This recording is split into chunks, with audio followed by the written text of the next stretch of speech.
दोस्तों, आप सभी को मेरा प्यार भरा नमस्कार। दोस्तों, आज आपके साथ बात करेंगे नागेश्वर मंदिर द्वारिका की। नागेश्वर मंदिर एक प्रसिद्ध मंदिर है जो भगवान शिव को समर्पित है। ये द्वारका गुजरात के बाहरी क्षेत्र में स्थित है। यह शिव जी के 12 ज्योतिर्लिंग में से एक है। हिंदू धर्म के अनुसार नागेश्वर अर्थात नागों का ईश्वर होता है। आज से बचाव का सांकेतिक भी है। रुद्र संहिता में इस भगवान को दारुकावने नागेश कहा गया है।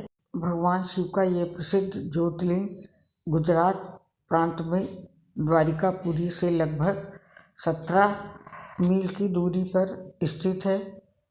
इस पवित्र ज्योतिर्लिंग के दर्शन की शास्त्रों में बड़ी महिमा बताई गई है।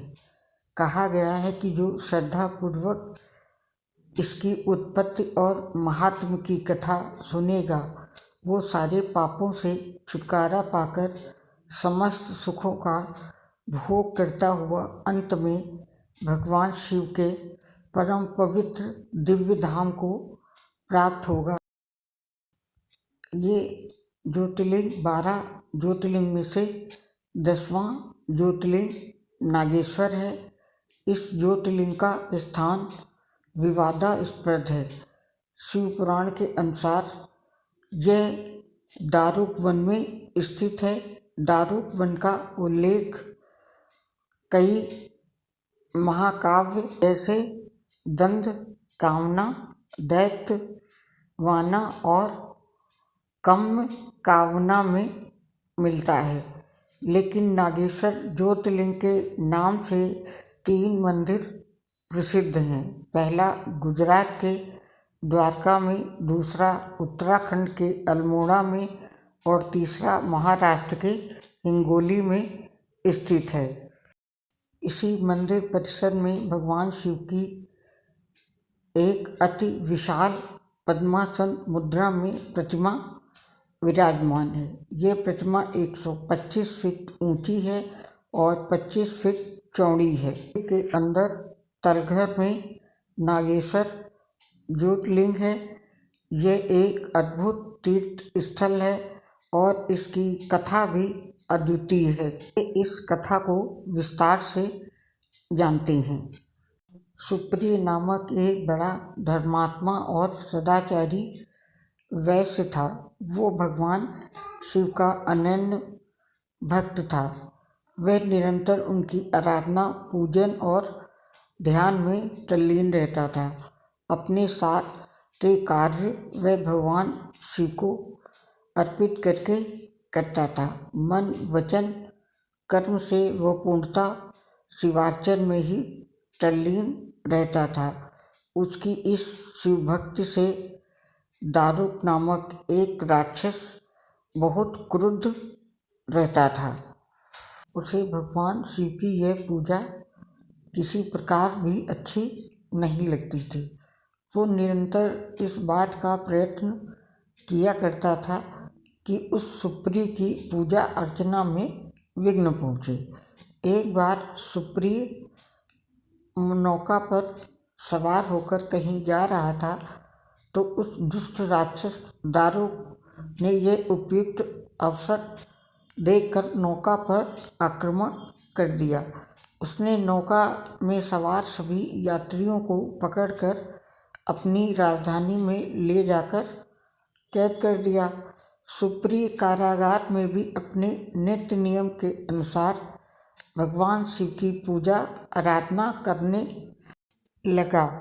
अन्य बंदी यात्रियों को भी वे शिव भक्ति की प्रेरणा देने लगा।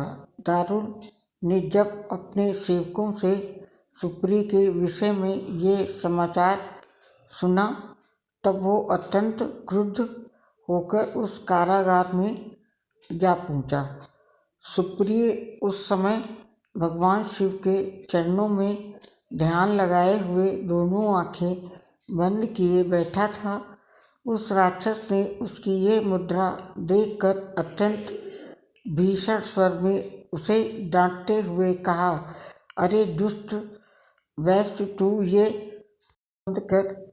इस समय यहाँ कौन से उपद्रव और षड्यंत्र करने की बातें सोच रहा है। उसके ये कहने पर भी धर्मात्मा शिवभक्त सुप्री की समाधि भंग नहीं हुई। अब तो वो दारुक राक्षस क्रोध से एकदम पागल हो उठा। उसने तत्काल अपने अनुचरों को सुप्रिय तथा अन्य सभी बंदियों को मार डालने का आदेश दे दिया। सुप्री उसके इस आदेश से जरा भी विचलित और भयभीत नहीं हुआ। वो एकाग्र मन से अपनी और अन्य बंदियों की मुक्ति के लिए भगवान शिव से प्रार्थना करने लगा। पूर्ण विश्वास था कि मेरे आराध्य भगवान शिव जी इस विपत्ति से मुझे अवश्य ही छुटकारा दिलाएंगे। उसकी प्रार्थना सुनकर भगवान शंकर जी तत्क्षण उस कारागार में एक ऊंचे स्थान में एक चमकते हुए सिंहासन पर स्थित होकर ज्योतिर्लिंग के रूप में प्रकट हो गए। उन्होंने इस प्रकार सुप्री को दर्शन देकर उसे अपना पशुपति अस्त्र भी प्रदान किया। इस अस्त्र से राक्षस दारुक तथा उसके सहायक का वध करके सुप्री शिवधाम को चला गया। भगवान शिव के आदेशानुसार ही इस ज्योतिर्लिंग का नाम नागेश्वर पड़ा।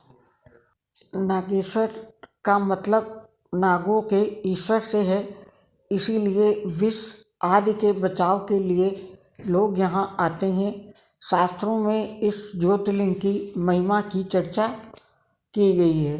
काफ़ी दूर दूर से लोग यहाँ ज्योतिर्लिंग के दर्शन के लिए आते हैं। कहीं कहीं पर इस ज्योतिर्लिंग को जागेश्वर भी कहा जाता है। ये स्थान गुजरात के द्वारका से लगभग 25 किलोमीटर दूर है। इस मंदिर का जीर्णोद्धार स्वर्गीय श्री गुलशन कुमार ने करवाया था। तो ये थी नागेश्वर ज्योतिर्लिंग की जानकारी और कथा। अब आपसे विदा लेते हैं, फिर मिलेंगे किसी अगली पोस्ट पर। तब तक के लिए आप सभी को मेरा हृदय से नमस्कार।